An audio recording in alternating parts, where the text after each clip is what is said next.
विलोचने कातर गुआन विलोचने कातर गुआन कातर विलोचने कातर आगुआन कातर विलोचने कातर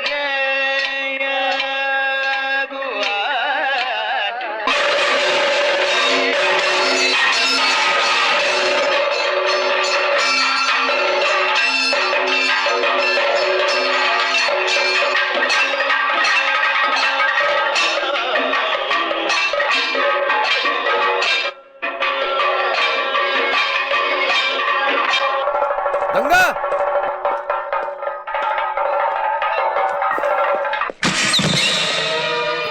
गंगा,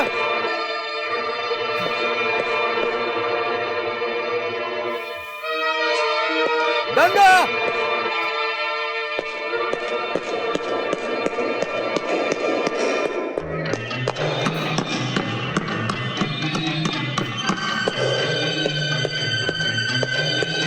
गंगा,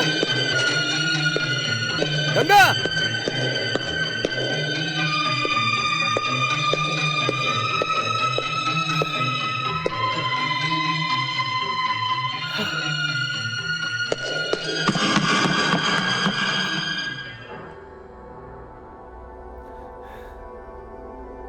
गंगा कहाँ है? सनी, गंगा कहाँ है? सनी, गंगा कहाँ है बताओ। चलो ढूंढते हैं।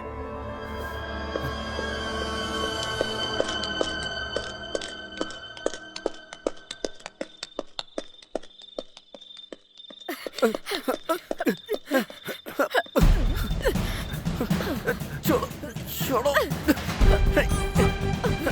छोड़ो, छोड़ो मुझे। क्या कर रही हो? छोड़ो। हटाओ।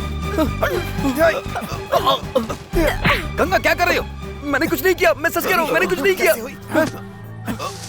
मैंने कुछ नहीं किया, सब कुछ उसने किया। मैंने कुछ नहीं। अब तूने मुझे मार क्यों रहे हो? मैंने कुछ नहीं किया, मैं कह रहा हूँ ना मुझे। नकुल, छोड़ो मुझे, मना कर रहा हूँ ना। जाओ पहले गंगा को देखो। अरे जाओ ना। मैंने कहा ना, मैंने कुछ नहीं किया, उसने सब कुछ। Cool down. गंगा, गंगा,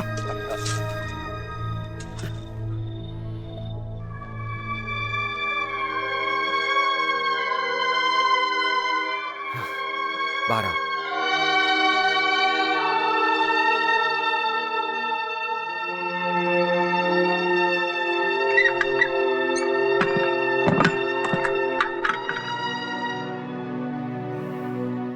देखो नकुल, ऐसी कुछ बातें हैं जो मैंने तुम्हें पहले नहीं बताई थी। बताने के लिए बहुत सी बातें हैं, लेकिन अब बताना बहुत जरूरी हो गया है। हिम्मत रख करके मेरी हर बात को सुनना। जिसने आरती की जान लेनी चाहिए, जिसने गंगा की साड़ी जला दी थी, इन सभी कारणों के पीछे हम श्रीदेवी को मानसिक रोगी समझते आए हैं। लेकिन असली रोगी तुम्हारी पत्नी गंगा है। मैं जिस दिन यहां आया था उसी दिन समझ गया था कि श्रीदेवी बिल्कुल ठीक है। जब उसकी बीमारी पर सबका ध्यान खींच रहा था, तब असली रोगी की हरकतों पर पर्दा पड़ रहा था। मैं समझ नहीं पा रहा था कि आखिर सच में असली रोगी है कौन। ऐसी सिचुएशन में मैं एक दिन गंगा के साथ उस कमरे के अंदर गया। वहां जाकर मैंने गंगा के अंदर हर एक चीज के लिए एक अजीब सी साइकिक वाइब्रेशन देखी। उसी दिन ही मुझे समझ में आ गया कि मादमपल्ली में हम जिस मानसिक रोगी को खोज रहे थे वो कोई और नहीं बल्कि तुम्हारी पत्नी गंगा ही है।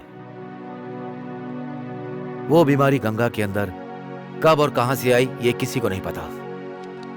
क्या वो ईर्ष्या भाव से पैदा हुई? इस सब का पता लगाने के लिए मैंने तुमसे श्रीदेवी के साथ मंदिर जाने के लिए कहा, लेकिन फिर भी तुम्हें और श्रीदेवी को एक साथ देखने के बाद भी गंगा को इस बात से कोई फर्क नहीं पड़ा, ऐसा मैंने देखा।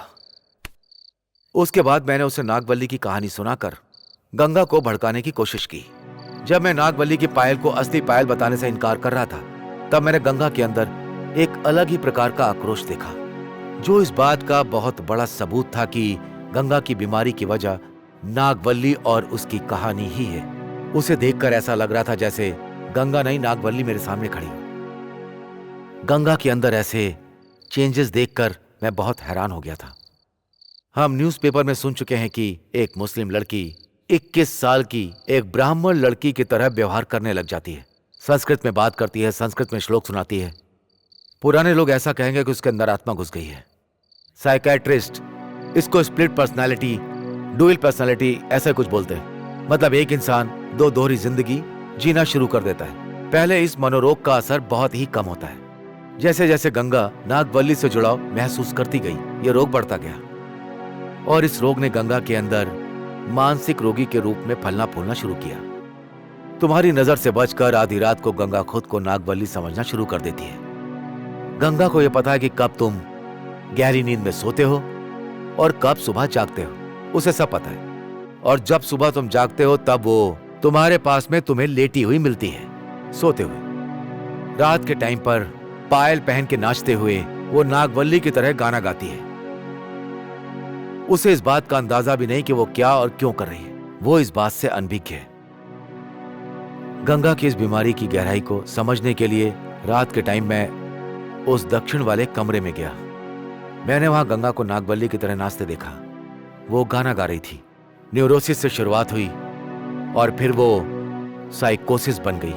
मैंने छड़ी उठाई और उस रईस की तरह चलने का नाटक किया। जैसे ही उसे लगा बाहर रईस है, तो गंगा बहुत ही आक्रोश में चिल्लाने लगी। कुछ भी ऐसा करने से पहले मेरे लिए गंगा के बचपन को जानना जरूरी था। मैं और चंदू येवुर गांव गए, जहां पर गंगा का बचपन बीता था। वहां जाकर पता चला कि गंगा को बचपन के दिनों में अपनी नानी से कहानियां सुनने का बहुत शौक था। नानी उसको कहानियां सुनाया करती थी और वो कहानियां उसके दिमाग में पूरी तरह से बैठ गई थी। जब वो 3 साल की थी, उसके माँ बाप गंगा को उसकी नानी के पास छोड़ गए और पैसा कमाने के लिए कलकत्ता चले गए और वो कभी नहीं आए। गंगा हर दिन दरवाजे पर बैठकर अपने माँ बाप का इंतजार किया करती थी, लेकिन उसके माँ बाप कभी भी वापस लौटकर नहीं आए। वो बहुत उदास हो गई थी। उस साल जब गंगा 10वीं क्लास में थी, सबको ऐसा लग रहा था कि वो अच्छे नंबरों से पास होगी। तभी उसके पेरेंट्स का लेटर आया कि वो गंगा का एडमिशन कलकत्ता के एक मशहूर कॉलेज में करवाने जा रहे थे। उस लेटर को पढ़ने के बाद गंगा अंदर से टूट गई। उसने पढ़ाई करनी बंद कर दी। बेचैनी इतनी कि सोच सोचकर उसकी हालत खराब हो रही थी। एग्जाम के दिन वो अपनी क्लासरूम से पागलों की तरह किताबें फेंक कर भागी थी। फिर मैं उसके स्कूल गया और वहां उसकी प्रिंसिपल से मिला। उसकी प्रिंसिपल ने मुझे ये सब बातें बताई और ये गंगा के मानसिक उथल पुथल का पहला उदाहरण था। गंगा अपनी नानी की गोद में जाकर बैठ गई जब उसके माँ बाप उसे लेने आए थे। फिर भी उसके इलाज के लिए उसके माँ बाप उसे कलकत्ता ले गए, जहां शायद किसी साइकियाट्रिस्ट ने उसका इलाज किया और शायद बहुत ही जल्दी वो अपने पास्ट को भूलती चली गई और वो कलकत्ता शहर की एक लड़की बन गई। लेकिन तब भी उसके अंदर possibilities of an psychic disorder पूरी तरह से खत्म नहीं हुआ था। उसके बाद गंगा की शादी हो गई।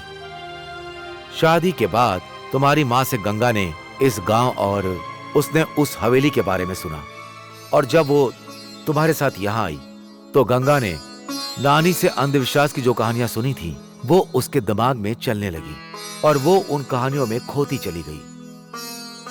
और इसके बाद नागवल्ली के बारे में जानकर उसे उसके साथ सहानुभूति हुई और धीरे धीरे उसकी दिनचर्या नागवल्ली की तरह होनी शुरू हो गई। वो खुद को नागवल्ली ही समझने लगी और वो पूरी तरह से मानसिक रूप से नागवल्ली में बदलने लगी। उसके मन में ये बात बैठ गई कि नागवल्ली के साथ बहुत बड़ा अन्याय हुआ है, जिसका न्याय करना बहुत ही जरूरी था। लेकिन उसके लिए शर्त थी कि गंगा को बिल्कुल यह एहसास नहीं कराना था कि उसके अंदर कोई भी बीमारी है। हम 3 लोगों में से एक ही शख्स था जिसे सारी बात पता थी कि इन सब के पीछे श्रीदेवी ही है। एक बार जब गंगा ने चाय में जहर डाला तो मैंने उसका जिम्मेदार श्रीदेवी को ठहराया और उसे कमरे में ले जाकर के बंद कर दिया।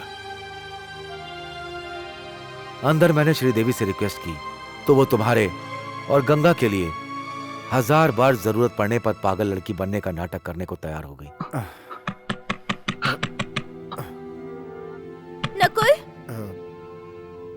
नकुल, दरवाजा क्यों बंद करके रखा है?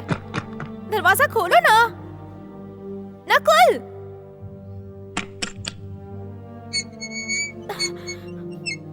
नकुल, देखो ये वही साड़ी है जो मैंने मंदिर से लौटने के बाद उतार कर रखी थी। पता नहीं किसी ने इसे फाड़ दिया है। देखो ना, देखो। श्रीदेवी ने किया होगा। उसके अलावा कौन करेगा? वैसे कल डांस परफॉर्मेंस कैसा लगा? मैंने पूरा देखा ही नहीं, मुझे याद ही नहीं रहा कि कब मुझे नींद आ गई। अरे महादेव, तुम कब आए? अभी थोड़ी देर पहले। ये क्या बात हुई? आपने मुझे क्यों नहीं बताया नकुल? आप रुकिए, मैं कॉफी बनाकर लाती हूँ।